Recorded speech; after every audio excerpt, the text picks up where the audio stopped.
குருத்தோலை ஞாயிறு ஆராதனையொட்டி CSI Saint balls தேவாலயத்தில் சிறப்பு பிரார்த்தனை நடைபெற்றது.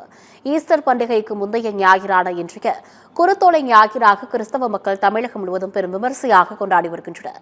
இதன்படி சென்னை வேப்பேரியில் உள்ள செயின்ட் பால்ஸ் தேவாலயத்தில் குருத்தோலை ஞாயிறின் சிறப்பு ஆராதனை போதகர் சாமுவேல் தலைமையில் நடைபெற்றது. முன்னதாக குருத்தோலைகளை கையில் ஏந்தியும் ஹோசனா பாடல்களை பாடியும் ஆயிரக்கணக்கான கிறிஸ்தவர்கள் பவனி வந்தனர்.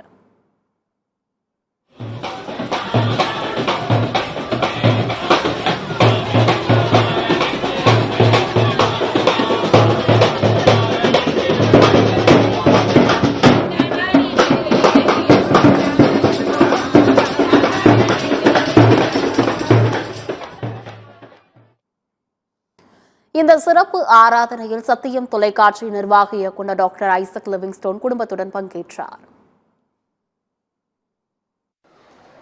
இந்த குருத்தோலை ஞாயிறு என்பது மிக முக்கியமான ஞாயிறு. ஆண்டவராக இயேசு கிறிஸ்து ஒலிவ மலையிலிருந்து எருசலேம் மலையை நோக்கி வந்த பயணம்தான் குருத்தோலை பயணம்.